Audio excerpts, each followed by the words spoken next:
ॐ अज्ञानतिमिरान्धस्य ज्ञानाञ्जनशलाकया चक्षुरुन्मिलितं येन तस्मै श्रीगुरवे नमः। श्रीचैतन्यमनोभीष्टं स्थापितं येन भूतले स्वयं रूपकदा मह्यं ददाति स्वपदान्तिकम्। वन्देऽहं श्रीगुरो श्रीयुतपदकमलं श्रीगुरुन् वैष्णवांश्च श्रीरूपं साग्रजातं सहगणरघुनाथान्वितं तं सजीवं साद्वैतं सावधूतं परिजनसहितं कृष्णचैतन्यदेवं श्रीराधाकृष्णपादान् सहगणललिता श्रीविशाखान्वितांश्च। हे कृष्ण करुणा सिन्धो दीनबन्धो जगत्पते गोपेश गोपिकान्त राधाकान्त नमोऽस्तुते। तप्तकाञ्चन गौराङ्गी राधे वृन्दावनेश्वरी वृषभानुसुते देवी प्रणमामि हरिप्रिये।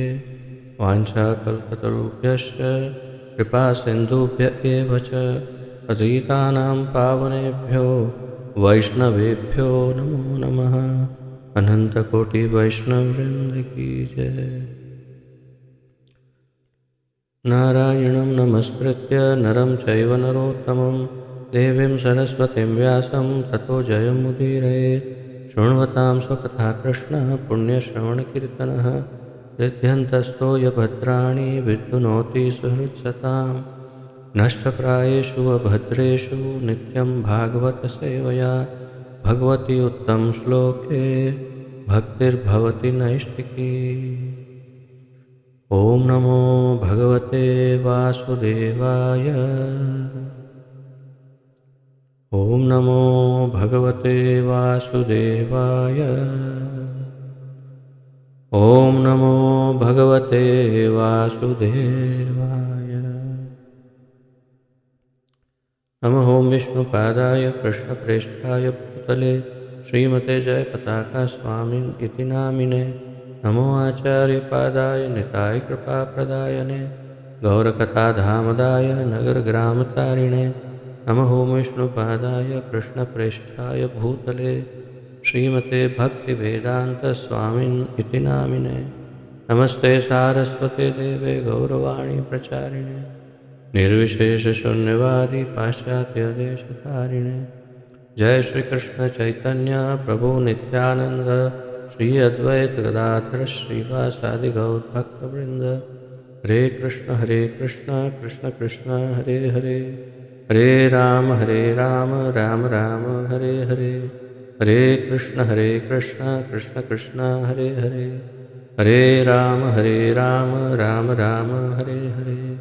हरे कृष्ण कृष्ण कृष्ण हरे हरे हरे राम राम राम हरे हरे।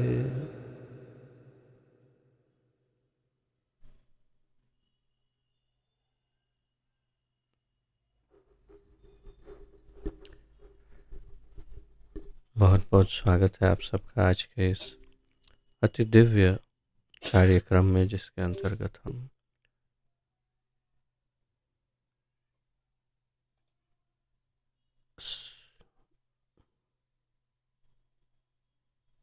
क्षमा करिएगा।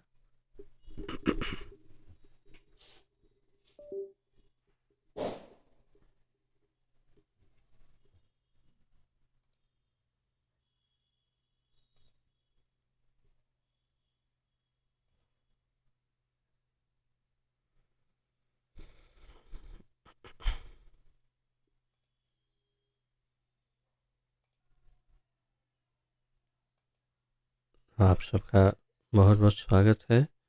हम श्रीमद् भागवत महापुराण का सम्मिलित अध्ययन कर रहे हैं, जिसका आलेखन हमारे इस्कॉन के संस्थापक आचार्य श्री श्रीमद् अभय चरणारविंद भक्तिवेदांत स्वामी श्री प्रभुपाद जी ने किया है। श्री प्रभुपाद की जय। तो प्रथम स्कंद के 8 अध्यायों का अध्ययन हमने समाप्त किया, जिसके अंतर्गत मुख्य रूप से हमने कुंती महारानी की प्रार्थनाएं तथा युधिष्ठिर महाराज का विलाप या उनका शोक जो है उस विषय पर चर्चा की। और आज से 9वां अध्याय प्रारंभ करेंगे। तो आइए प्रारंभ करते हैं 9वां अध्याय। आप सब पढ़ पा रहे हैं? आप स्क्रीन पर पढ़ सकते हैं।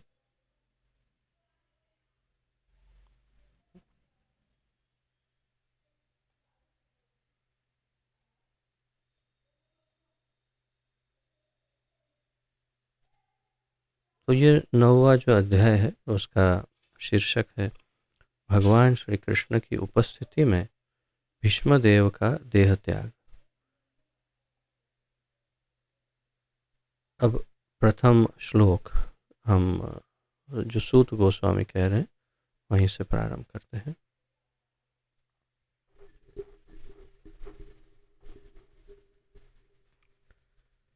सूत उवाच इति भीतः प्रजाद्रोहात् सर्वधर्म विवित्सया ततो विनशनं प्रागाद् यत्र देवव्रतो पतत्। शब्दार्थ। सूतः उवाच, श्री सूत गोस्वामी ने कहा। इति इस प्रकार, भीतः डरे हुए, प्रजाद्रोहात् प्रजा के मारे जाने से, सर्व समस्त, धर्म के कार्य, विवित्सया जानने के लिए, ततः तत्पश्चात, विनशनम युद्धस्थल, प्रागात वे गए, यत्र जहाँ, देवव्रतः भीष्मदेव। आशा है आप लोगों को स्मरण होगा या तो पता होगा कि भीष्मदेव का नाम जो है वो देवव्रत है, ये उनका नाम है। अपतत मृत्यु के लिए लेटे थे या मृत्यु शैया पर या मरणासन भी कहते हैं, उस पर लेटे थे।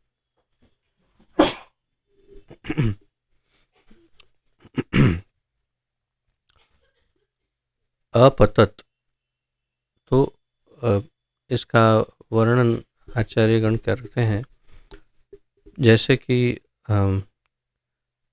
गिरे या तो गिरे हुए हैं, पतत यानी गिरना, अपतत तो गिरे हैं, लेकिन किस पर, तो बाणों की शैया पर और युद्ध के मैदान में, और मृत्यु का इंतजार कर रहे हैं।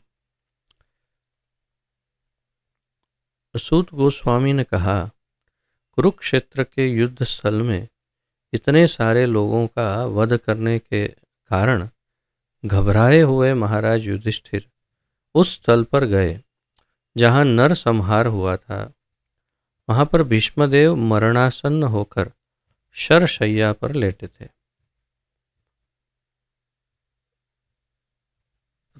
तो बड़े आश्चर्य की बात लगेगी, ये पढ़ने में कुछ अलग सा लगेगा, लेकिन यहाँ पर युधिष्ठिर महाराज को घबराए हुए बताया है। और यहाँ पर आप देखिए, भीतः डरे हुए, एकदम स्पष्ट रूप से ये शब्द का प्रयोग है। तो डरे तो हुए हैं, लेकिन किस बात से डरे हैं? अपने किए हुए, जैसे हमने कल पढ़े थे, उनका विलाप हमने पढ़ा था।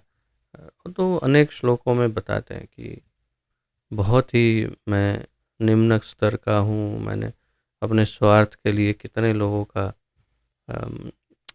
के प्राण हर लिए हैं, और ये सब मुझसे बहुत पाप हुआ है इत्यादि, मैं पापी हूँ, बहुत विलाप करते हैं। तो वे अपने ही कर्मों से डरे हुए वास्तव में, या कहना चाहिए कि अपने जो वे समझते हैं दुष्कर्मों से, वे डरते हैं। तो भीतः यानी डरे हुए। तो कुरुक्षेत्र के युद्ध स्थल में इतने सारे लोगों का वध करने के कारण घबराए हुए महाराज युधिष्ठिर उस स्थल पर गए। कहाँ गए? तो अब यहाँ पर नोट करने वाली बात यह है कि महाराज युधिष्ठिर गए, किंतु उन्होंने किसी को बुलाया नहीं साथ में।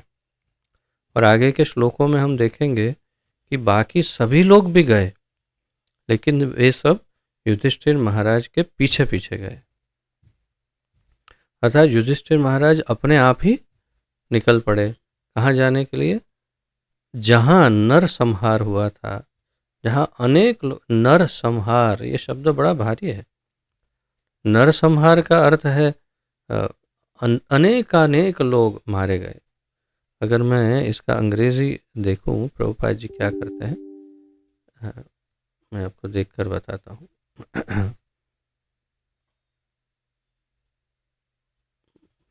स्कंद नवम अध्याय,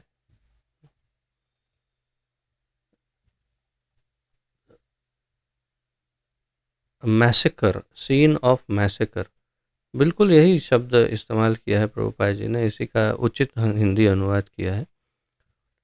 द सीन ऑफ मैसेकर यानी जहाँ पर नर संहार हुआ है। अगर हमारे भारतीय इतिहास में देखें तो जलियांवाला बाग में जो हुआ था उसे नर संहार कहते हैं। अगर आप लोगों को इतिहास याद हो तो जलियांवाला बाग में कैप्टन डायर, मेरे ख्याल से, मेरा अगर स्मृति ठीक है तो उन्होंने बहुत सारा जन समूह वहाँ इकट्ठा हुआ था। बहुत सारे लोग इकट्ठा हुए थे और सबके ऊपर गोलियां बरसा के नर संहार कर दिया। यानी कितने सारे लोगों का उन्होंने की हत्या कर दी। तो नर संहार वास्तव में उसके लिए इस्तेमाल किया जाता है शब्द जहां पर अयोग्य ढंग से लोगों को मारा गया हो।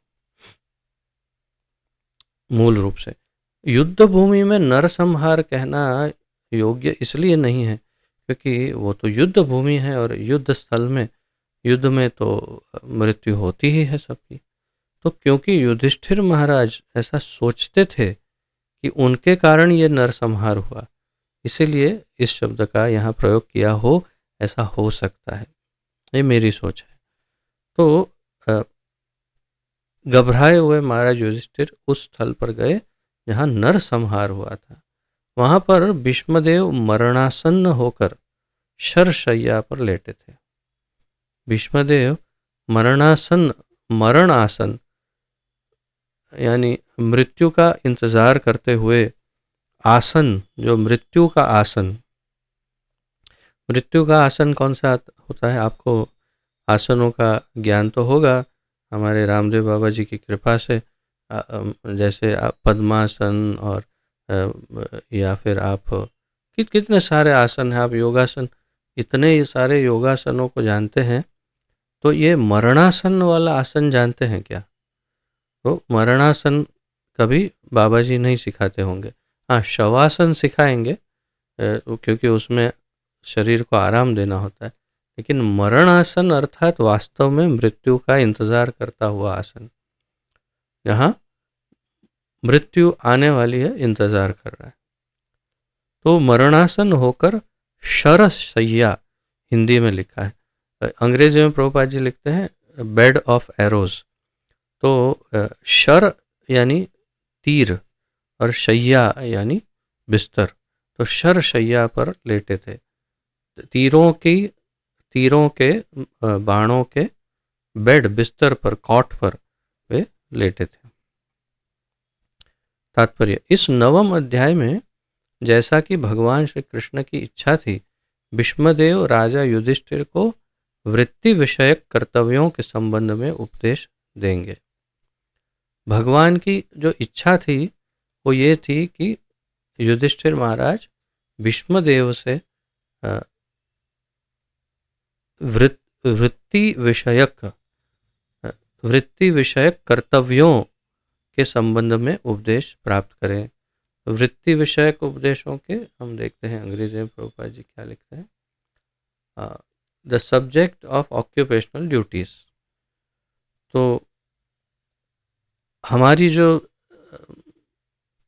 या फिर भौतिक, ऐसे कैसे भौतिक संसार की जो हमारी ड्यूटीज, धर्म जो है, तो हमारे धर्म पालन के विषय में किसको क्या करना चाहिए क्या नहीं इत्यादि, वो सामान्य धर्म, वृत्ति विषयक धर्म या कर्तव्य के विषय में उपदेश लेंगे। विष्णुदेव इस मर्त्य लोक से प्रयाण करते समय भगवान से अंतिम प्रार्थना भी करेंगे और इस प्रकार भावी भौतिक कार्यों के बंधन से मुक्त हो जाएंगे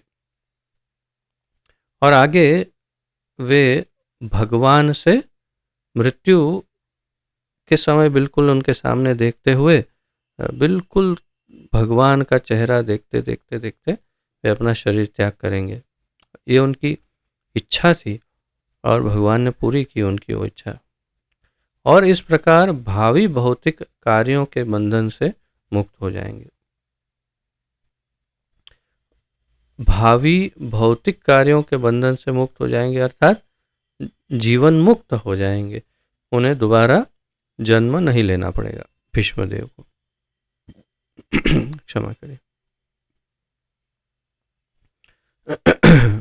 भीष्मदेव को वरदान प्राप्त था कि वे इच्छा अनुसार देह त्याग कर सकते हैं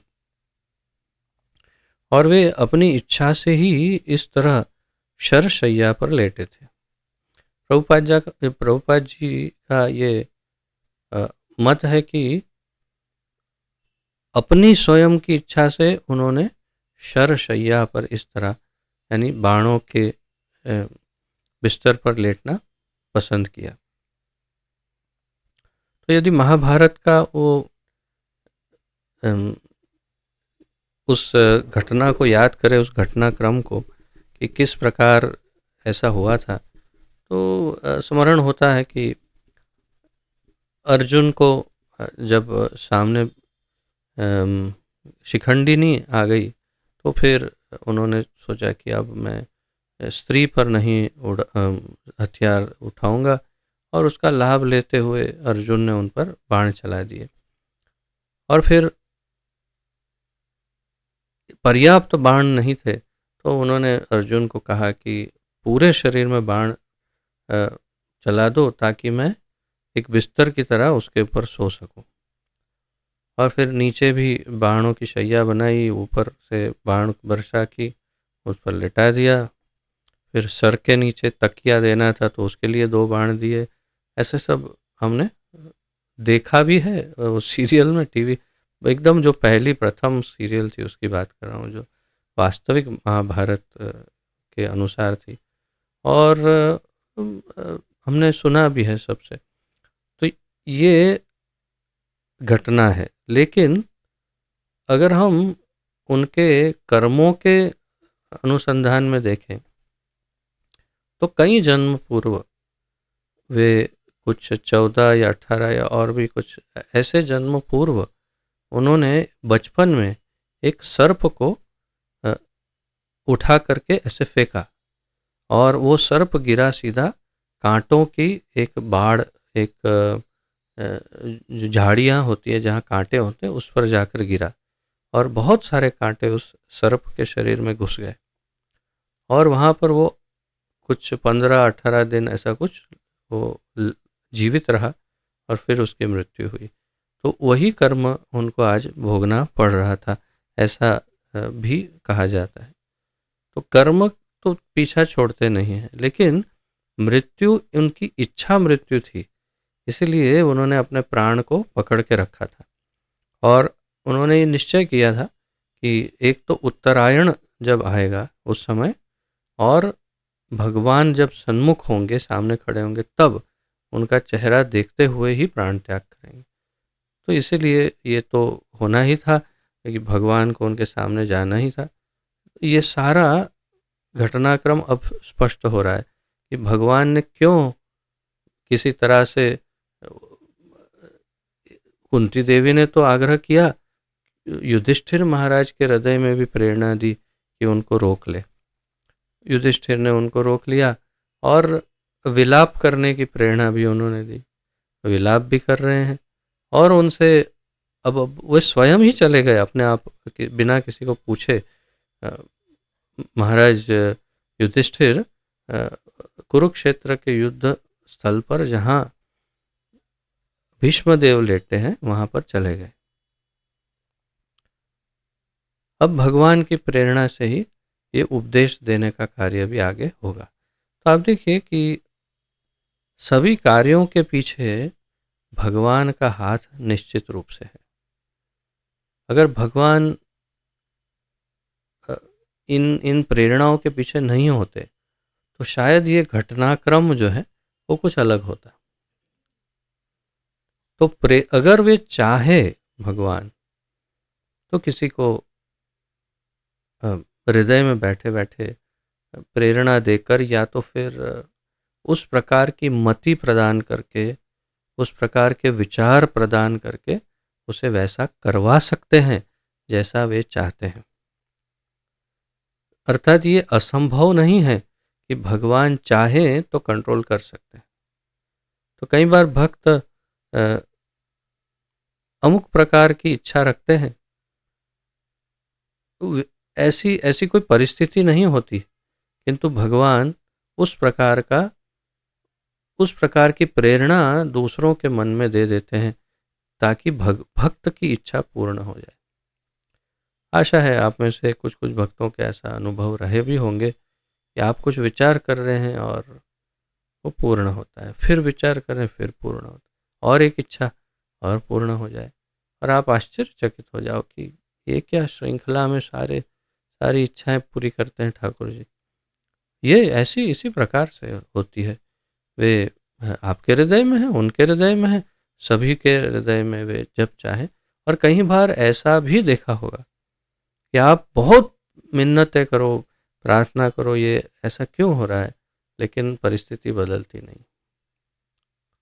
तो समझना चाहिए कि भगवान सोच समझ करके ये कर रहे हैं कि ये जो हो रहा है उसका अंतिम फल अच्छा होने वाला है।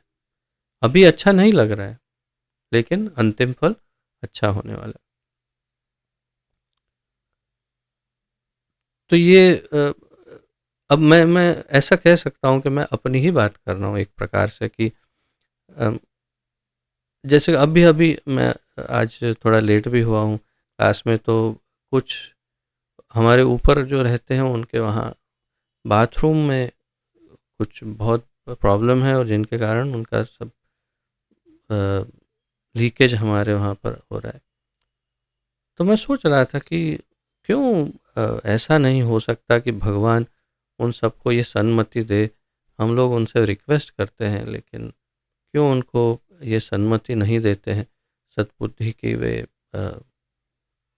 जो करना नहीं चाहिए वो नहीं करे, जो करना चाहिए वो करे। तो बहुत अंदर विचार कर रहा था, फिर तुरंत समझ में आया कि नहीं कर रहे उसका अर्थ बहुत स्पष्ट है कि जो भी हो रहा है, चाहे अभी मुझे अच्छा लग रहा है या नहीं लग रहा है, लेकिन उसका अंतिम फल कुछ बहुत ही ज़्यादा अच्छा होने वाला है, ऐसा समझ कर ही इसे स्वीकार करना है। स्वीकार अगर हम नहीं करना चाहे तो भी स्वीकार करनी पड़ेगी उस परिस्थिति, क्योंकि हमारे पास कोई चॉइस ही नहीं है, हम भगवान नहीं हैं। अगर हम समझ करके स्वीकार करें तो बहुत ही अच्छा है, और अगर नहीं समझ में आए फिर भी स्वीकार करें तो भी बहुत ही अच्छा है, क्योंकि वो शरणागति है कि हमें शरणागति स्वीकार करनी ही है। हर परिस्थिति में जब आप भगवान पर आश्रित हो तो वो सारी परिस्थिति जो भगवान ने निर्माण की है उसका स्वीकार करना ही है भक्त को। क्योंकि दो बातें हैं, एक तो भगवान उसकी निजी देखभाल कर रहे हैं, वो उसे समझ में आ रहा है, और कुछ परिस्थिति समझ में नहीं आती, अर्थात भगवान बहुत दूर की सोच रहे हैं जो हम नहीं सोच पाते, या वो दूर की देख रहे हैं जो हम नहीं देख पाते। और इसीलिए भगवान की बनाई हुई हर परिस्थिति को स्वीकार करना चाहिए। एक भक्त को। और यदि आप जानते हो कि हाँ, आप भक्ति में आगे बढ़ने का प्रयास कर रहे हैं, तो निश्चय ही आप चिंता ना करें। और विशेष रूप से जब आप परंपरा से जुड़े हैं, हमारी जो अधिकृत गुरु शिष्य परंपरा है उससे जुड़े हैं, दीक्षित हैं, तब तो बिल्कुल स्पष्ट है। नहीं भी दीक्षित हैं तो भी यदि आप गुरु को स्वीकार किए हैं, गुरु का प्रणाम मंत्र बोलते हैं, प्रभुपाद जी का प्रणाम मंत्र आदि बोलते हैं, तो भी आप इस परंपरा में हैं और आपकी रक्षा हो रही है, आपकी रक्षा हो रही है। और उस परिस्थिति को समझने नहीं समझ में आए तो स्वीकार कर लेना चाहिए। अ, प्रयास करना बड़ा कठिन है, सरल नहीं है, मैं जानता हूँ। मेरे लिए तो बिल्कुल ही उम, मैं तो बहुत ही जल्दी व्याकुल हो जाता हूँ, लेकिन अ, ये ही हमें करना चाहिए। तो मैं आप में से एक हूँ, ऐसा नहीं कि मैं आपको कह रहा हूँ कि देखो मैं कर रहा हूँ आपको करना, ऐसा नहीं। आप में से ही एक हूँ और हम सबको इस परिस्थिति का स्वीकार करने का अभ्यास करना चाहिए कि भगवान भक्तों के साथ जो करते हैं वो श्रेष्ठ ही करते हैं, उसका परिणाम अच्छा ही होने वाला है। तो धैर्य रखना है। तो इस प्रकार धैर्य रखते हुए ही अ, भीष्मदेव ने अपने प्राण को पकड़ कर रखा था कि भगवान उनकी इच्छा पूरी करेंगे, कैसे भी कुछ भी करेंगे, वो आएंगे यहाँ और मुझे दर्शन देंगे, बाद में ही मैं शरीर त्याग करूँगा। तो भगवान ने कितने चक्र घुमा दिए सिर्फ उस एक भक्त की इच्छा पूरी करने के लिए। क्या क्या नहीं करवाया लोगों से, जिससे कि वे रुक जाए, रथ से नीचे उतरे, रुक जाए और फिर युधिष्ठिर महाराज जाए युद्ध भूमि में और उनके पीछे पीछे ये भी जाए। तो आने वाले श्लोकों में हम पढ़ेंगे कि भगवान भी उनके पीछे पीछे जाते हैं। इस महान योद्धा का इस प्रकार से निधन समस्त समकालीन श्रेष्ठ पुरुषों को आकृष्ट करने वाला था। अतएव सारे लोग इस महात्मा के प्रति अपने प्रेम, सम्मान तथा स्नेह की भावना प्रदर्शित करने के लिए वहाँ एकत्र हुए थे। तो अब आगे के श्लोकों में ये भी बताया जाएगा कि कितने महान महान लोग वहाँ एकत्रित हुए थे। आप आश्चर्यचकित हो जाएंगे कि भीष्मदेव इतने बड़े थे, अर्थात इतने प्रचलित थे, या इनका इतना सम्मान था। बिल्कुल हम कल्पना नहीं कर सकते। ये 12 महाजनों में से एक है, तो सामान्य जीव नहीं है भीष्म पितामह। अगर श्रीमद् भागवत के 12 महाजन, जो भगवान के श्रेष्ठतम भक्त, जिसकी शुरुआत होती है स्वयंभू नारद शंभू से, तो शुरुआत होती है स्वयंभू ब्रह्मा जी, नारद, नारद मुनि, शंभू शिव जी, उनसे अगर 12 महाजनों की शुरुआत होती है, उस लिस्ट में अगर भीष्मदेव हैं तो आप समझ सकते हैं कि वे कितनी बड़ी विभूति है।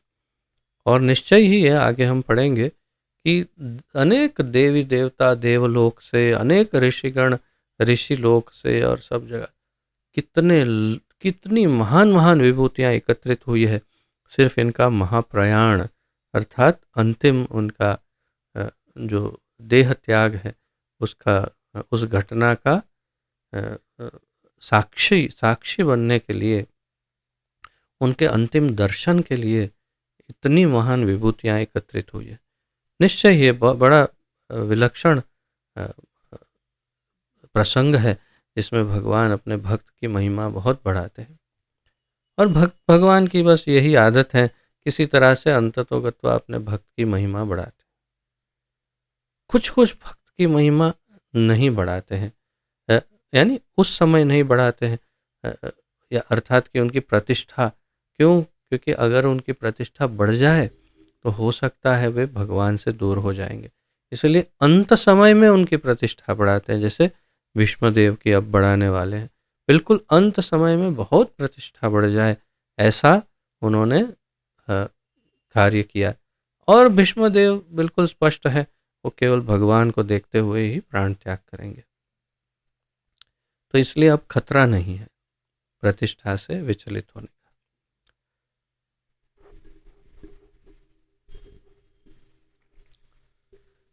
तदा ते भ्रातरः सर्वे सदश्वै हि स्वर्णभूषितैः अन्वगच्छन् रथैर्विप्रा व्यासधौम्यादयस्तथा।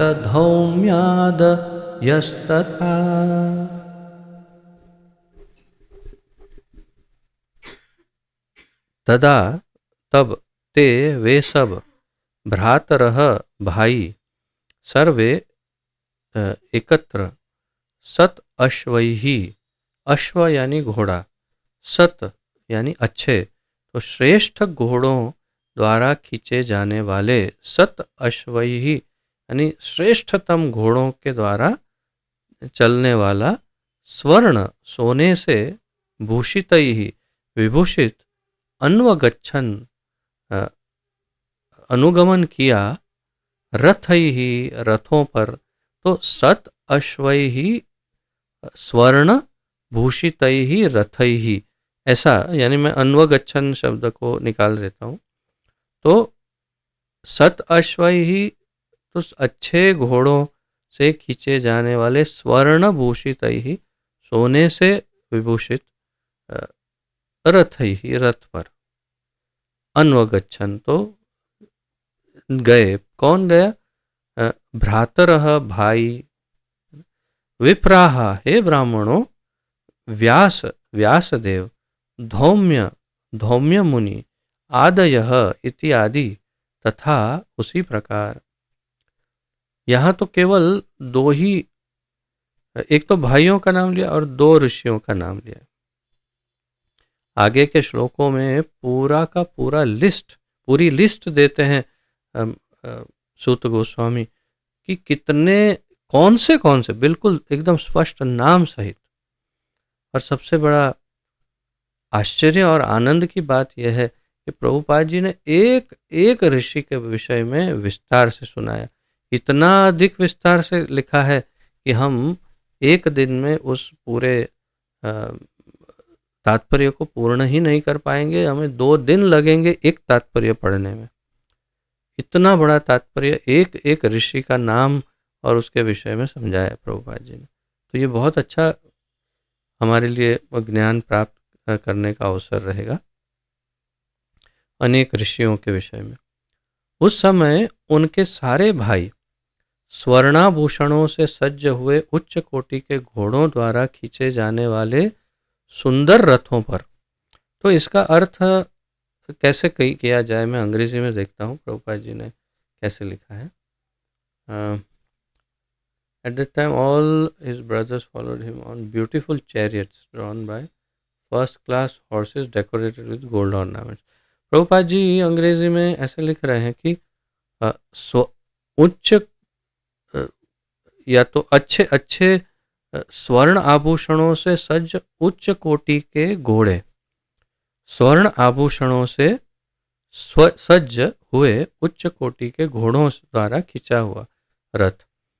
लेकिन ये एक दृष्टिकोण है और इसमें हम गलती, तो मैंने जैसे आपको कई बार समझाया कि गलती है नहीं, सभी आचार्यों के दृष्टिकोणों का भेद होता है। तो प्रभुपाद जी ऐसे लिख रहे हैं, लेकिन श्रील विश्वनाथ चक्रवर्ती लिखते हैं उच्च कोटि के घोड़ों द्वारा खींचा जाने वाला स्वर्ण विभूषित रथ। तो ये एक दृष्टिकोण का भेद है दोनों का, जो हमें दिखाई दे रहा है स्पष्ट रूप से। यहाँ लिखा है स्वर्ण विभूषणों से सज्ज हुए उच्च कोटि के घोड़ों द्वारा खींचा जाने वाला सुंदर रथ। और श्री विश्वनाथ चक्रवर्ती लिखते हैं उच्च कोटि के घोड़ों द्वारा खींचे जाने वाला स्वर्ण से विभूषित रथ। तो उनके मत के द्वारा, उनके मत के अनुसार रथ स्वर्ण विभूषित था या थे, क्योंकि बहुत सारे रथ थे। और प्रभुपाद जी के मत के द्वारा ये घोड़े स्वर्ण आभूषणों से सज्ज थे। पर उनके पीछे पीछे चल रहे थे रथ, उनके रथों पर उनके पीछे पीछे चल। अच्छा, कौन चल रहा था उनके पीछे पीछे? उनके सारे भाई। तो उनके सारे भाई जो है वे उनके पीछे चले गए। और हाँ, तो ये भी उनके पीछे चल रहे थे। अर्थात महाराज युधिष्ठिर को अकेला नहीं छोड़ा, उनके साथ क्योंकि देखिए अब एक और बात है ना, सामान्य रूप से अगर आपके अपने कोई निकटतम संबंधी डिप्रेशन में हो, निराशा में हो, तो आप उन्हें अकेला नहीं छोड़ेंगे। इससे मुझे घटना याद आती है कि अ, मैं कई वर्षों पूर्व दुबई में था और वहाँ पर कुछ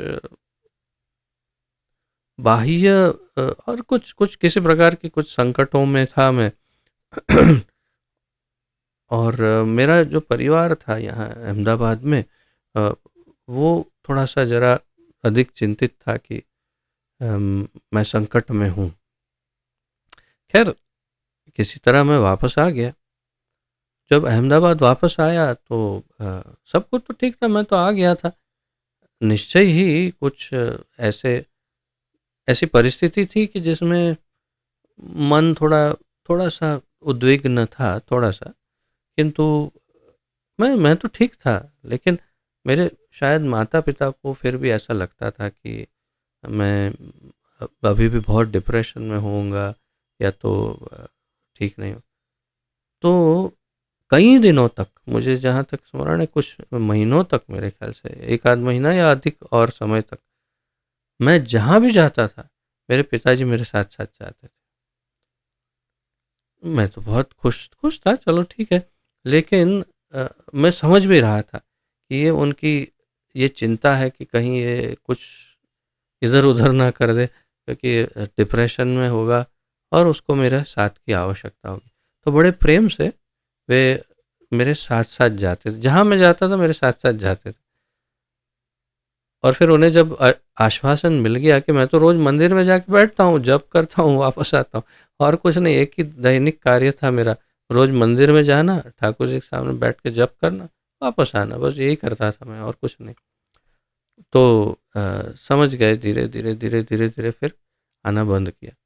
लेकिन यहाँ पर तो अभी-अभी तो कितने सारे वाक्यों में युधिष्ठिर महाराज ने निराशा व्यक्त की है, डिप्रेशन में है ही, अब उन्हें कैसे अकेला छोड़ा जाए। इसलिए जैसे ही वे आगे निकले, उनके पीछे-पीछे उनके भाई उनकी सुरक्षा के लिए उनके पीछे-पीछे गए कि भाई कुछ इधर-उधर ना कर दे, बेचारे बहुत दुखी हैं। तो उनके साथ फिर व्यासदेव तथा धौम्य जैसे ऋषि, पांडवों के विद्वान पुरोहित तथा अन्य लोग भी थे। तो केवल उनके भाई ही नहीं, सभी उनके लिए चिंतित थे। और व्यासदेव और धौम्य जैसे ऋषि, और धौम्य ऋषि कौन है? धौम्य ऋषि जैसे कि यहाँ प्रभुपाद जी लिखते हैं, पांडवों के विद्वान पुरोहित, उनके जैसे कुल पुरोहित होते हैं। आप सबके बंगाल में तो काफ़ी होते हैं परिचित। हमारे गुजरात में पहले हुआ करते थे, अब वो दौर अब ख़त्म हो गया, समाप्त हो गया। अब गुजरात में कोई ऐसे कुल पुरोहित जैसा कुछ नहीं होता। परंतु बंगाल में अभी भी है कि कुल का एक पुरोहित होता है और उसे लगभग दीक्षा भी कई बार लेते हैं लोग, उसे दीक्षित होते हैं, जो भी है। तो ये उस समय तो वास्तव में विद्वान, और अब के पुरोहित जो जैसे हो, लेकिन उस समय के वो पुरोहित तो धौम्य ऋषि यानी बहुत बड़े ऋषि हैं, और वे उनके कुल पुरोहित थे। तो निश्चय ही उनको चिंता होगी। वे और व्यास देव तो सबसे प्रमुख हैं, उनका ही तो ये सारा जो भी है सब उनका तो है। तो व्यास देव भी उनके पीछे चले गए। आगे देखते हैं और कौन कौन फिर उनके पीछे जा रहा है। यहाँ तो भगवान और अर्जुन भी जा रहे हैं, और उसके बाद पूरा लिस्ट आएगा धीरे धीरे कि कौन कौन साथ साथ में वहाँ उपस्थित हुआ उस घटना स्थान पर जहाँ पर महाप्रयाण होने वाला था। इसे पढ़ते हैं।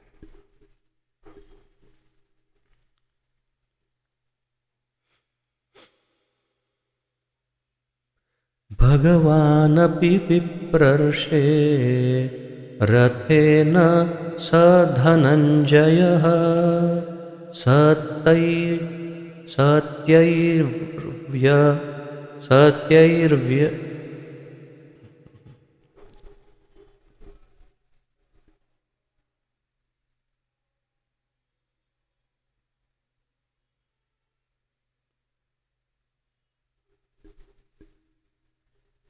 संधि विग्रह करके पढ़ते। सह तैः व्यरोचतः नृपः कुबेर इव गुह्यकैः भगवान् अपि विप्रर्षे रथेन स धनञ्जयः स तैः व्यरोचतः नृपः कुबेर इव गुह्यकैः। त्यैर्व्यरोचत है तो उसे अलग अलग से पढ़ने से अधिक सरल होगा। तो तैहि व्यरोचत, इस तरह से। भगवान श्री कृष्ण अपि भी विप्र ऋषे, हे ब्राह्मर्षियों, रथे न, रथ पर। तो यहाँ देखिए विप्र ऋषे, हे ब्रह्मर्षियों, और फिर ऊपर भी हमने पढ़ा था हे ब्राह्मणों या इत्यादि। तो बीच बीच में कहीं ना कहीं सूत गोस्वामी संबोधन कर रहे हैं, वो सब भी इसमें आता है। खैर यहाँ पर ब्रह्मर्षि, राज ऋषि तथा और एक जो है वो उन सब का यहाँ पर वर्णन है। तो विप्र ऋषे, हे ब्रह्म ऋषियों, रथे न, रथ पर, स धनंजय, अर्जुन सहित, या धनंजय अर्जुन सहित, सह वे, तैहि उनके द्वारा, व्यरोचत अत्यंत राजसी प्रतीत हो रहे थे। राजसी, राजसिक नहीं है, रजोगुण नहीं, राजसी यानी राजा जैसा ठाट बाट, बहुत ही भव्य, ग्लोरियस, या तो अंग्रेजी में कहते हैं, या एलिगेंट। अंग्रेजी में बड़े इसके बहुत सारे शब्द हैं समानार्थी। बिल्कुल भव्य राजसी ठाट बाट के जैसा, व्यरोचतः अत्यंत राजसी लग रहे थे। कौन? राजा। नृपः, राजा युधिष्ठिर। और उसकी तुलना की है कुबेर। कुबेर कौन है? जो देवताओं का के भंडारी, या तो धन कुबेर जिसे कहते हैं। इव सदृश गुह्यक ही, गुह्यक नामक साथियों से। तो आचार्यगण कहते हैं कि गुह्यक यानी जो यहाँ पर कहे कि गुह्यक अपने जो उनके साथी है कुबेर के, तो वे कहते हैं कि गंधर्व आदि कुछ कुछ ऐसे हैं जो उनके साथ सदैव रहते हैं कुबेर के साथ। तो वे सब उनके साथ साथियाँ, और जैसे मान लो कि कुबेर जा रहे हैं कहीं और उनके साथ उनके अनेक साथी हैं गंधर्व आदि, तो वो कैसे दिखेंगे? अत्यंत राजसी, सबसे बड़े धनवान देवता हैं। तो वैसा ही लग रहे थे राजा युधिष्ठिर। हे ब्रह्मर्षि, भगवान कृष्ण भी अर्जुन के साथ रथ पर सवार होकर पीछे पीछे चले आ रहे थे। इस प्रकार राजा युधिष्ठिर अत्यंत राजसी प्रतीत हो रहे थे, मानो कुबेर अपने साथियों गुह्यकों से घिरे हो। तो बिल्कुल वही बात जो हमने चर्चा की, कृष्ण अर्जुन के साथ रथ पर सवार होकर पीछे पीछे जा रहे थे। और इस प्रकार तो कौन कौन, अब पूरी श्रृंखला के विषय में एक कल्पना, मनोधारणा, मनोचित्रण एक उपस्थित करिए, कल्पना चित्र को, कि सबसे पहले आगे राजा युधिष्ठिर बड़े टेंशन में, प्रेशर में, या तो चिंतित होकर जा रहे। तुरंत उनके पीछे पीछे बहुत सारे उनके भाई सुंदर सुंदर रथों में, स्वर्ण आभूषित घोड़ों और रथों में जा रहे हैं पीछे। उनके पीछे अर्जुन और कृष्ण भी जा रहे हैं, जो और हाँ बीच में फिर ऋषि भी है, साथ में व्यासदेव हैं, धौम्य ऋषि है। तो ये सभी लोग एकदम वैभवशाली रथों में एक साथ जा रहे हैं। बहुत ही सुंदर भव्य ये पूरा एक अ, जैसे अंग्रेजी में एक बहुत अच्छा इसका शब्द है कॉन्वॉय, बहुत ही एक श्रृंखलाबद्ध रूप से सब अ, जा रहे थे, बहुत सुंदर श्रृंखला बना करके। ये हम मनोधारणा बना करके सोच सकते हैं। तात्पर्य, भगवान श्री कृष्ण चाहते थे कि सारे पांडव भीष्मदेव के पास पूरे राजसी ठाट बाट से जाएं, जिससे वे अपने अंतिम समय में उन्हें देखकर प्रसन्न हो।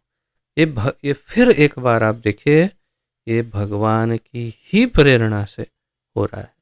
बस इसी पर हमें चिंतन करना है। हमारे चिंतन का विषय क्या है? हम ये सारा, ये जो कुछ भी ये अध्ययन कर रहे हैं, तो क्यों कर रहे हैं? केवल कृष्ण को समझने के लिए, प्रयास करने के लिए, और उनके साथ हमारा संबंध स्पष्ट हो और घनिष्ठ हो, इसीलिए तो हम ये सब कर रहे हैं। और उस प्रक्रिया में श्रीमद् भागवत महापुराण हमारा सहायक है। और श्रील प्रभुपाद जी और अधिक सहायता कर रहे हैं हमें समझाने के लिए, बताने के लिए कि भगवान कैसा सोचते हैं, क्या चाहते हैं, क्या करते हैं, उनकी योजनाएं कैसी होती है, जो समझ में नहीं आती है पहले, बाद में पता चलता है कि ओ भगवान की योजना से ऐसा हुआ। और अंत में सारा श्रेय भी उन्हें देने का ज्ञान बुद्धि भी होनी चाहिए। एक भक्त में कोई भी घटना होती है तो घटना के अंत में वो श्रेय भगवान को देता है कि ये तो भगवान का किया है सब, उन्होंने योजना बनाई थी। ये उसे इतना विश्वास और दिखना भी चाहिए उसे। तो इसलिए प्रभुपाद जी कह रहे हैं कि भगवान श्री कृष्ण चाहते थे कि सारे पांडव भीष्मदेव के पास पूरे राजसी ठाट बाट से जाएं, जिससे वे अपने अंतिम समय में उन्हें देखकर प्रसन्न हो कि हाँ अब पांडव सब बिल्कुल राजसी, जो राजा बन गए और राजसी वैभव को भोग रहे हैं, और अब हस्तिनापुर सुरक्षित है और अब मैं जा सकता हूँ, ऐसा वे सोचे। इसीलिए भगवान ने सारी अरेंजमेंट की। और कुबेर देवताओं में सबसे धनी है। प्रभुपाद जी कुबेर के विषय में समझा रहे हैं। यहाँ पर युधिष्ठिर कुबेर की तरह प्रतीत हो रहे थे, क्योंकि श्री कृष्ण के साथ यह जुलूस राजा युधिष्ठिर के राजपद के अनुकूल था। और ये जो जुलूस था वो राजा युधिष्ठिर के राजपद के अनुकूल था। प्रभुपाद जी क्या लिख रहे हैं इसके लिए? Shri Krishna was quite the procession. Okay, Prabhupada ji procession लिख रहे हैं। तो ये जुलूस युधिष्ठिर के अनुकूल था। इस प्रकार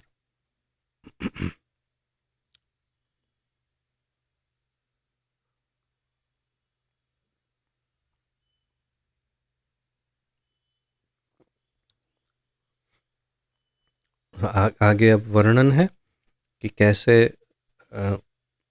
धरती पर गिरे थे भीष्म, और ये सब वर्णन।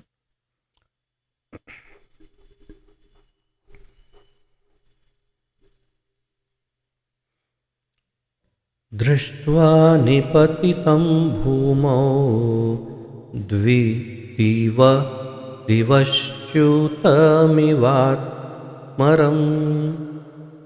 दृष्ट्वा निपतितं भूमौ दिवश्च्युतमिव वामरम् प्रणेमुः पाण्डवा भीष्मं सानुगः सहचक्रिणा।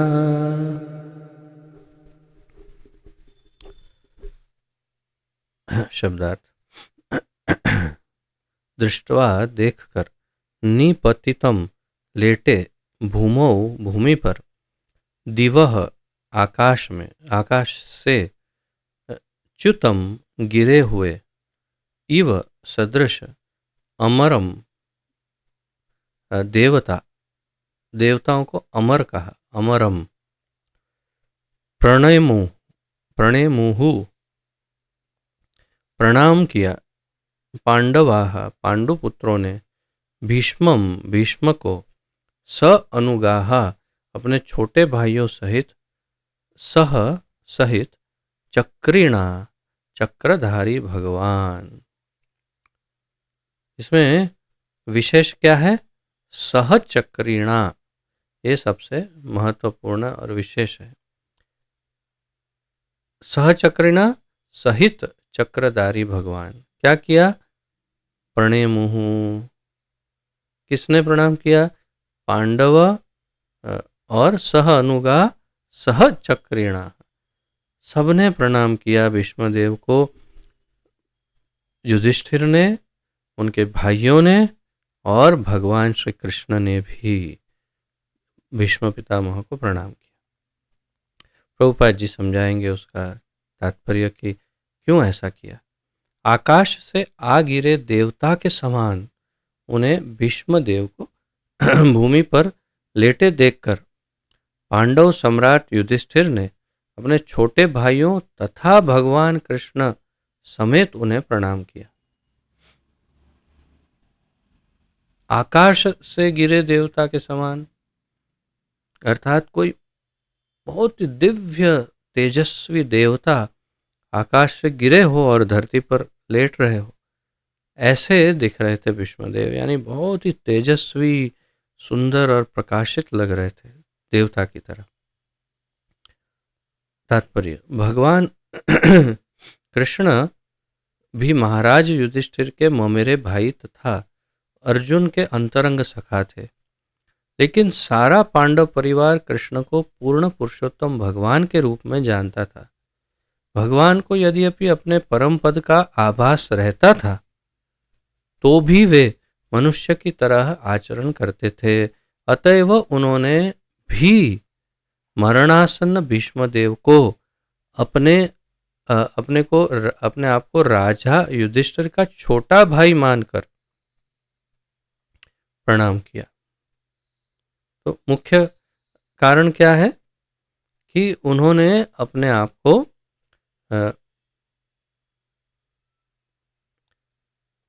को राजा युधिष्ठिर का छोटा भाई मानकर भीष्मदेव को प्रणाम किया। किसने? कृष्ण ने। और यहाँ पर अपने परम पद का आभास रहता था। अतः ऐसा नहीं था कि जब भगवत गीता बोलने लगे भगवान, तो धीरे धीरे उनको स्मरण हुआ कि हाँ, मैं तो भगवान हूँ, और फिर एकदम से अपना रूप दिखाया। फिर अर्जुन को भगवत गीता सुनाने के बाद अर्जुन भी भूल गया, वो भी भूल गए, ऐसा नहीं है। भगवत गीता में भी स्पष्ट कहते हैं, तान अहम वेद सर्वाणी न त्वं वेत्थु परन्तु तपः। तुम नहीं जानते हो, लेकिन मुझे तो सब याद है, मैं हमेशा स्मरण रखता हूँ। तो भगवान हर पल जानते हैं कि वो भगवान है। अपना परम पद उन्हें ध्यान में है कि मैं परम हूँ और ये सभी मेरे दास हैं, इन सबको मुझे प्रणाम करना है हमेशा, सतत निरंतर। लेकिन क्योंकि मैं अभी एक रोल निभा रहा हूँ नाटक की तरह, और उस रोल में मैं युधिष्ठिर का छोटा भाई लगता हूँ, मेरा छोटा भाई या जो भी, तो इसलिए अगर भीष्म पितामह उनके संबंधी हैं तो हमारे भी ज्येष्ठ हैं, मुझे उनको प्रणाम करना चाहिए, ये स्थापित करना चाहते हैं। यानी वे केवल हमें क्या करना चाहिए क्या नहीं करना चाहिए उसका दृष्टांत दे रहे हैं। और यहाँ पर अब कौन कौन आ रहा है उनके अंतिम दर्शनों के लिए, उसका वर्णन अब प्रारंभ हो रहा है। यहाँ पर बहुत ही अद्भुत वर्णन रहेगा ये।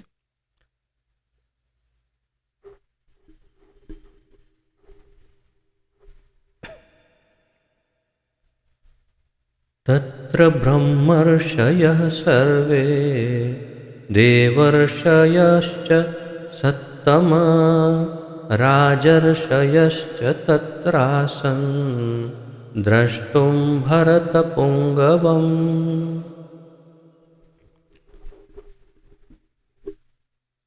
तत्र वहाँ ब्रह्म ऋषयः ब्राह्मणों के ऋषि, सर्वे समस्त, देव ऋषयः देवताओं में ऋषि, च तथा सत्तम सतोगुण को प्राप्त राज ऋषयः राजाओं में ऋषि, च तथा तत्र उस स्थान पर आसन उपस्थित थे, दृष्टुम देखने के लिए, भरत राजा भरत के वंशजों में, पुंगवम प्रधान को। तो देखने के लिए कौन कौन आया? वर्णन की शुरुआत उन्होंने ऋषियों से की है सूत गोस्वामी ने। तो सबसे पहले ब्रह्म ऋषि, ब्राह्मणों में जो ऋषि है वे, फिर देव ऋषि, देवों में देवताओं के जो ऋषि है वे, और राज ऋषि जो राजाओं में ऋषि माने जाते हैं ऐसे। तो इसके उदाहरण कौन है? तो ब्रह्म ऋषि, ब्राह्मणों में जो ऋषि है क्षमा करें, उनके कुछ जैसे यहाँ पर हम जैसे जानते व्यासदेव हैं, तो वेद व्यास जी ब्रह्मर्षि, और भी अनेक हैं, काफ़ी है ब्रह्मर्षि। फिर देव ऋषियों में दो उदाहरण देते हैं प्रभुपाद जी। प्रभुपाद जी के अनुसार देव ऋषि नारद तो है ही, किंतु कौन से उनका नाम, पर्वत मुनि भी देव ऋषि है।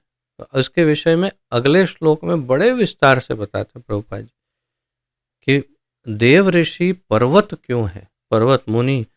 तो देव ऋषि दो हैं, एक तो नारद मुनि है और दूसरे पर्वत मुनि हैं। पर्वत मुनि के पास भी ऐसी शक्तियां हैं, वे सब अंतरिक्ष में विचरण कर सकते हैं नारद मुनि की तरह, और कई बार दोनों साथ साथ में ही जाते हैं हर जगह, ऐसा अगले श्लोक में वर्णन करेंगे प्रभु। और राज ऋषि, तो राज ऋषियों में जहाँ तक निजी रूप से मैं जानता हूँ, व्यक्तिगत रूप से यहाँ कुछ वर्णन नहीं है। एक तो निश्चित रूप से जनक राजा राज ऋषि थे, जो राजाओं में ऋषि माने जाते हैं, और विश्वामित्र को भी राज ऋषि कहा जाता था, क्योंकि वे भी राजा होकर फिर ब्राह्मण हो गए। तो पहले राजा ऋषि थे और राज ऋषि थे, फिर उन्हें ब्रह्मर्षि बनना था, तो जैसे वशिष्ठ ऋषि, तो इसीलिए वे सब त्याग करके ऋषि बन गए। किंतु निश्चित रूप से जनक राजा राज ऋषि माने जाते थे।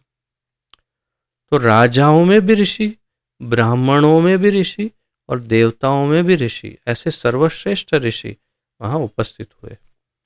राजा भरत के वंशजों में प्रधान भीष्म को देखने के लिए ब्रह्मांड के सारे सतोगुणी महापुरुष यथा देवऋषि, ब्रह्मर्षि तथा राज ऋषि वहां पर एकत्र हुए थे।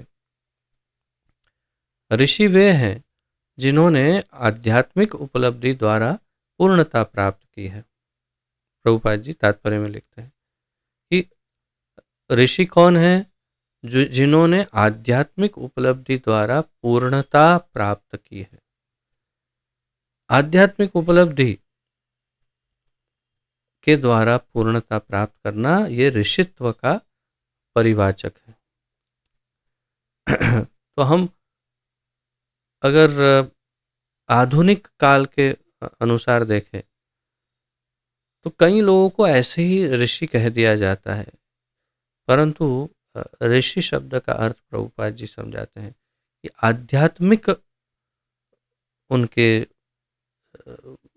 साधना, योग आदि या जो भी, उसके द्वारा उन्होंने जो उपलब्धि प्राप्त की है और जो पूर्णता प्राप्त की है, तब उन्हें ऋषि कहा गया। और उसमें भी जब देव ऋषि, राज ऋषि, ब्रह्म ऋषि हो, तब तो बहुत ही एडवांस, बहुत ही अ, उन्नत ऋषि हैं ये सब। ऐसी आध्यात्मिक उपलब्धि कोई भी अर्जित कर सकता है, चाहे वह राजा हो या साधु हो। तो ये आप, हम या कोई भी और भी इसे उपलब्ध कर सकता है। विष्णुदेव स्वयं ब्रह्मर्षि थे और राजा भरत के वंशजों में प्रमुख थे। सारे ऋषि सतोगुणी होते हैं, सारे ऋषि सतोगुणी होते हैं। वे सभी महान योद्धा की आसन्न मृत्यु का समाचार सुनकर वहां एकत्रित हुए थे। तो प्रभुपाद जी का ये भी एक विशेष अभिमत है कि भीष्मदेव भी ब्रह्मर्षि थे। जबकि श्रील वल्लभाचार्य जब टीका लिखते हैं तो टीका में वे भीष्म पितामह को भीष्माचार्य लिखते हैं, उनको आचार्य कह के पुकारते हैं, और प्रभुपाद जी उन्हें ब्रह्मर्षि कहकर पुकार रहे हैं। तो सभी का निश्चय ही वे बहुत ही उन्नत स्तर पर थे, इसलिए आचार्य भी थे, ब्रह्मर्षि भी थे और महाजन भी निश्चित रूप से थे। और अब इसका मैं उच्चारण करूंगा और फिर प्रारंभ करते हैं। देखते हैं कि कब तक हमारा मन रहता है तब तक, क्योंकि कहीं कहीं पन्ने भरकर प्रभुपाद जी ने ये 2 श्लोकों के एक एक, ये सिर्फ नाम ही है, नाम है, इसमें और कुछ नहीं है। ये सिर्फ ऋषियों के नाम है कि इनके बाद और कौन से ऋषि आए। तो सबसे पहले, भले ही सबसे पहले व्यासदेव का और धौम्य ऋषि का नाम ले लिया था, फिर से यहाँ पर दोनों का नाम ले रहे हैं कि कौन कौन आया। पहले कहा ब्रह्मर्षि, राजऋषि, देवऋषि, और उनमें कौन कौन है और दूसरे कौन से ऋषि आए, उनके नाम यहाँ पर वर्णित है। तो आइए पढ़ते हैं।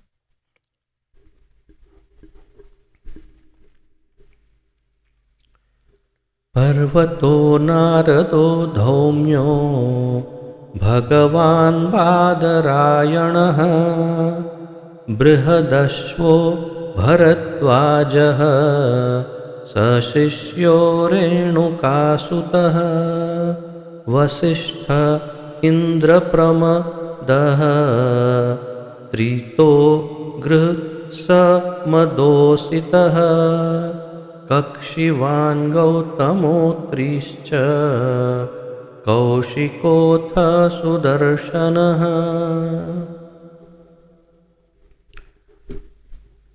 इनके नाम लेना भी इतना पुण्यशाली है, इतना उत्कृष्ट है कि इसमें बहुत ही उत्तम उत्तम ऋषियों के नाम, बहुत सुंदर।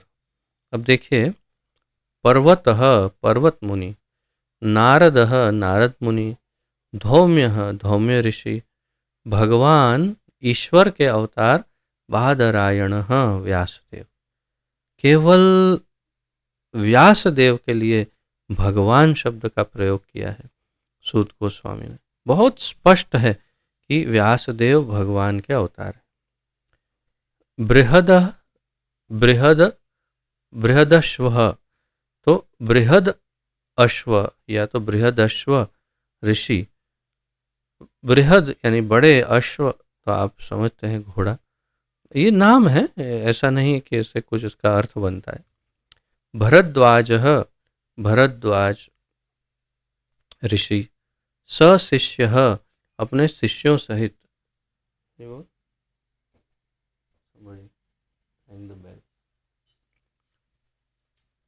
सशिष्य अपने शिष्यों सहित, रेणुका सुतः परशुराम, देखिए परशुराम जी का नाम रेणुका सुतः, उनकी माता का नाम है रेणुका। वसिष्ठ वसिष्ठ ऋषि, इंद्रप्रमदः इंद्रप्रमद, त्रितः त्रित ऋषि, ये सब ऋषियों का नाम है। गृत्समदः गृत्समद ऋषि, असितः असित ऋषि, कक्षिवान कक्षिवान ऋषि, गौतमः गौतम ऋषि। अगर आप यदि व्हाट्सएप ग्रुप्स में जुड़े हुए हैं हमारे साथ, और जैसे हर एकादशी में हम वृंदावन धाम की परिक्रमा लगाते हैं और आपको फ़ोटो खींच करके पूरी श्रृंखला फ़ोटो की भेजते हैं, तो आप लोगों को अगर स्मरण हो तो शुरुआत में ही, परिक्रमा की शुरुआत में ही अ, गौतम ऋषि का आश्रम और उसका फ़ोटो मैं हमेशा आपको भेजता हूँ। वो प्राचीन काल में, बहुत ही भगवान से भी बहुत पूर्व काल में गौतम ऋषि का वहाँ आश्रम हुआ करता था। तो उस समय से वहाँ पर कुछ मंदिर आदि हैं अंदर, और वो गौतम ऋषि का आश्रम है। तो ये गौतम ऋषि बहुत ही प्राचीन काल का पुराना है। और यहाँ पर शौबरी मुनि का भी आश्रम है, बहुत प्राचीन, काफ़ी दूर, थोड़ा दूर है यहाँ से, इत्यादि। ऐसे काफ़ी यहाँ ऋषियों के आश्रम भी हैं वृंदावन में। तो गौतम, गौतम ऋषि, अत्रि ऋषि च तथा कौशिकः, कौशिक ऋषि, अथ तथा सुदर्शनः, सुदर्शन ऋषि। तो सुदर्शन चक्र नहीं, पर सुदर्शन ऋषि। पर्वत मुनि, नारद मुनि, धौम्य मुनि, ईश्वर के अवतार व्यासदेव। तो भगवान के अवतार व्यासदेव, बृहदश्व, भरद्वाज, परशुराम तथा उनके शिष्य। तो भगवान परशुराम और उनके शिष्य भी सब आए। वशिष्ठ, इंद्रप्रमद, त्रित, गृत्समद, असित, कक्षीवान, गौतम, अत्रि, कौशिक तथा सुदर्शन जैसे सारे ऋषि वहाँ उपस्थित थे। तो कितने हुए? पर्वत गिनते हैं, पर्वत मुनि, नारद मुनि, धौम्य ऋषि, व्यासदेव, बृहदश्व, भरद्वाज, परशुराम जी और उनके शिष्य, वशिष्ठ मुनि, इंद्रप्रमद, त्रित, गृत्समद, असित, कक्षीवान, गौतम, अत्रि, कौशिक तथा सुदर्शन। तो 15 और 16, 17 ऋषि का नाम यहाँ पर गिनती में आ रहा है। और प्रभुपाद जी ने एक एक के विषय में यहाँ पर वर्णन किया है। तो प्रारंभ करते हैं, थोड़ा थोड़ा समय और फिर विराम लेंगे। तात्पर्य, पर्वत मुनि सबसे ज्येष्ठ मुनि माने जाते हैं, ये विशेष है। सभी ऋषियों में सबसे ज्येष्ठ पर्वत मुनि माने जाते हैं। वे नारद मुनि के लगभग निरंतर संगी होते हैं। वे अंतरिक्ष यात्री भी हैं, जो किसी भौतिक यान की सहायता के बिना वायु में यात्रा करने में समर्थ है। पर्वत मुनि भी नारद मुनि के समान ही देव ऋषि अर्थात देवताओं में महान ऋषि हैं। वे महाराज परीक्षित के पुत्र महाराज जन्मेजय के यज्ञ के समय नारद मुनि के साथ उपस्थित थे। इस यज्ञ में विश्व के सारे सर्पों का विनाश किया जाना था। पर्वत मुनि तथा नारद मुनि गंधर्व भी कहलाते हैं, क्योंकि वे भगवान की महिमा का गायन करते हुए आकाश में विचरण कर सकते हैं। चूंकि वे आकाश में विचरण कर सकते हैं, अतएव उन्होंने वहीं से द्रौपदी का स्वयंवर, पति का चुनाव देखा था। नारद मुनि की भांति पर्वत मुनि भी स्वर्ग में राजा इंद्र के दरबार में जाया करते थे। गंधर्व के रूप में वे कभी कभी एक महत्वपूर्ण देवता कुबेर के राज दरबार में जाते थे। अब इसके बाद फिर स्टोरी है, तो मैंने इसलिए यहाँ तक ऐसे ही पढ़ लिया कि आपको जनरल जानकारी है, आप स्वयं भी पढ़कर जानकारी ले सकते हैं कि एक तो वे अंतरिक्ष यात्री भी थे, पर्वत मुनि, उनको ये शक्ति सिद्धि थी, और इत्यादि। फिर दोनों, पर्वत मुनि भी नारद के समान देव ऋषि थे, तो देवताओं में महान ऋषि, ये एक उनका और एक विलक्षण गुण है जो सब में नहीं। और वे परीक्षित राजा के पुत्र के यज्ञ के समय वहां पर उपस्थित थे। परीक्षित राजा के पुत्र ने ये जन्मेजय ने ये प्रतिज्ञा ली कि तक्षक ने मेरे पिताजी का, तक्षक नाग, क्योंकि श्राप मिला था तो तक्षक नाग के दंश से मेरे पिताजी का प्राण गया है, तो मैं तक्षक को तो ठीक है, इस संपूर्ण सृष्टि के सारे सर्पों को ही भस्म कर दूंगा।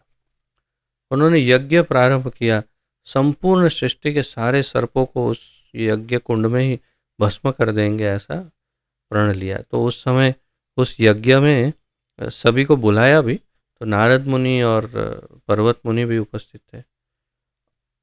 पर्वत मुनि तथा नारद मुनि गंधर्व भी कहलाते, तो ये क्यों कहलाते हैं गंधर्व? क्योंकि गाते हैं और विचरण करते हैं। और फिर आगे बताते हैं, द्रौपदी के स्वयंवर में भी वे ऊपर से देख रहे थे सब। और नारद मुनि की तरह पर्वत मुनि भी स्वर्ग में राजा इंद्र के दरबार में जाया करते थे, तो उनके पास इतना सामर्थ्य है कि वे इंद्र के दरबार में भी जाते हैं। और कुबेर के राज दरबार में भी जाते थे। अर्थात उनके पास लगभग नारद मुनि की तरह शक्तियां थी। अब बता रहे हैं कि एक बार नारद तथा पर्वत मुनि दोनों के ही समान महाराज सृंजय की पुत्री के कारण समस्या खड़ी हुई। महाराज सृंजय को पर्वत मुनि के वरदान से पुत्र लाभ हुआ। बस इतना ही बता दिया और समाप्त कर दिया, क्योंकि अगर वो स्टोरी कहने बैठेंगे तब तो ये इतना ज़्यादा लंबा हो जाता कि हम कल्पना भी नहीं कर सकते। इसलिए प्रभुपाद जी ने केवल आउटलाइन दे दी कि नारद मुनि और पर्वत मुनि के ही समान महाराज सृंजय की पुत्री के कारण सामने क्षमा करिए, तो उन दोनों के सामने पर्वत मुनि और नारद मुनि के बीच में थोड़ी गड़बड़ हुई। और वो क्यों? महाराज सृंजय की पुत्री के कारण। तो महाराज सृंजय की पुत्री के कारण समस्या खड़ी हुई थी दोनों के बीच में। उसका वर्णन फिर कभी अगर आगे मौका होगा तो हम भी करेंगे, आज मैं भी नहीं कर रहा, ये तो बहुत लंबा हो जाएगा। और इस प्रकार फिर नारद मुनि का वर्णन है, देखते हैं कितना है, इतना सा ले लेते हैं केवल नारद मुनि का वर्णन, फिर बाकी विराम ले लेंगे। नारद मुनि का पुराणों की कथाओं से अनिवार्य संबंध है। उनका वर्णन भागवतम में हुआ है, जो हमने पढ़ा अभी कुछ ही समय पहले। बहुत ही विस्तार से सुंदर वर्णन पढ़ा। अपने पूर्व जन्म में वे एक दासी के पुत्र थे, लेकिन शुद्ध भक्तों की संगति से उनमें भक्ति जागी और अगले जन्म में वे अद्वितीय सिद्ध पुरुष बने। महाभारत में उनके नाम का उल्लेख कई स्थानों पर हुआ है। वे प्रमुख देवर्षि हैं, तो उसका अर्थ ये हुआ कि देवर्षि भी अनेक हैं, और उसमें से प्रमुख देवर्षि नारद मुनि है। यहाँ पर नारद मुनि का वर्णन चल रहा है। वे ब्रह्मा जी के पुत्र तथा शिष्य हैं, और उन्हीं से ब्रह्मा के आगे की शिष्य परंपरा चलती है। तो ये ब्रह्म मध्व गौड़ीय वैष्णव जो परंपरा है, उसका वर्णन प्रभुपाद जी करने वाले हैं। भगवान कृष्ण के जो 4 प्रमुख शिष्य हैं, भगवान कृष्ण के ब्रह्मा जी, शिव जी, लक्ष्मी जी और 4 कुमार, उसमें से ये परंपरा जिसमें भगवान के पहले शिष्य ब्रह्मा जी के शिष्य नारद मुनि के शिष्य व्यासदेव, उनके शिष्य मध्वाचार्य, फिर माधवेंद्रपुरी, ईश्वरपुरी, श्री चैतन्य महाप्रभु, और ये सारे 6 गोस्वामी हमारे जो हैं सब, तथापि श्रील प्रभुपाद जी 32वें गुरु इस श्रृंखला में हैं। उन्होंने प्रहलाद महाराज, ध्रुव महाराज तथा अनेक विख्यात भगवत भक्तों को दीक्षित किया। यहाँ तक कि उन्होंने वैदिक ग्रंथों के प्रणेता व्यासदेव को भी दीक्षा दी। व्यासदेव से ही मध्वाचार्य को दीक्षा मिली, और इस प्रकार मध्व संप्रदाय, जिसमें गौड़ीय संप्रदाय भी सम्मिलित है, सारे ब्रह्मांड में फैल गया। तो मुख्य बात यह है कि हम इस अधिकृत परंपरा में हैं, संप्रदाय में हैं, जो नारद मुनि या उनसे पहले ब्रह्मा जी से प्रारंभ हुआ। और हमारी परंपरा में नारद मुनि का बहुत ही महत्वपूर्ण स्थान है, क्योंकि नारद मुनि ने ही व्यास देव को सारा ज्ञान दिया और उनको ये प्रेरणा दी कि वे ये श्रीमद् भागवत लिखे, और फिर इत्यादि। तो हमारे आचार्य हुए नारद मुनि, हमारे गौड़ीय वैष्णवों के आचार्य भी हुए। श्री चैतन्य महाप्रभु का संबंध इसी मध्व संप्रदाय से था। अतएव ब्रह्मा जी, नारद, व्यास से लेकर मध्व, चैतन्य तथा षड गोस्वामी, ये सारे एक ही शिष्य परंपरा से संबंधित थे। ये सब हम एक ही परंपरा में, इसी परंपरा में हम भी हैं। नारद जी ने अनादिकाल से अनेक राजाओं को दीक्षा दी। भागवत में हम उन्हें प्रहलाद महाराज को माता के गर्भ में उपदेश देते पाते हैं। उन्होंने कृष्ण के पिता वसुदेव तथा महाराज युधिष्ठिर को भी उपदेश दिया था।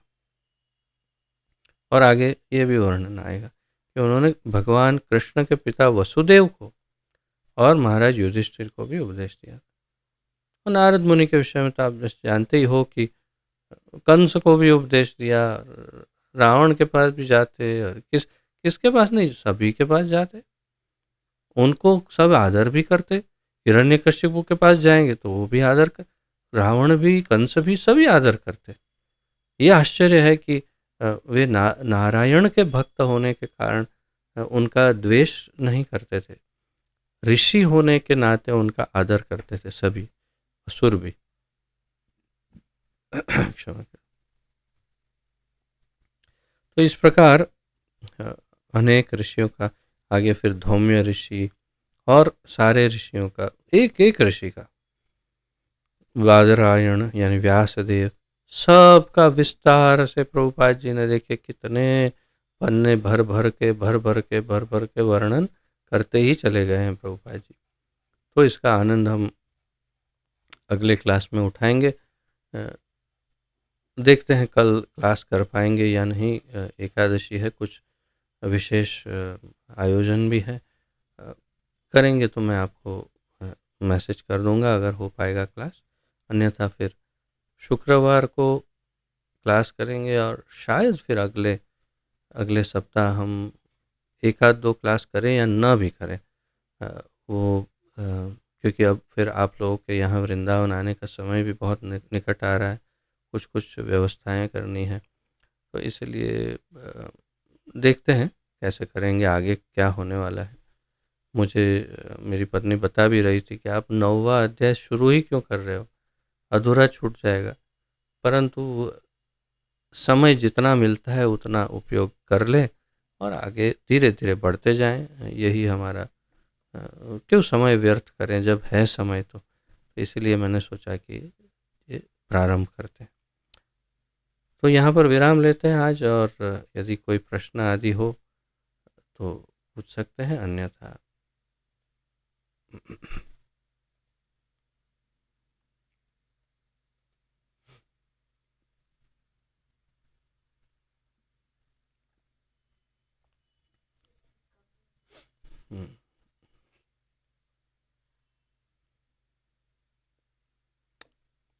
तो ठीक है, फिर यहाँ पर विराम लेते हैं।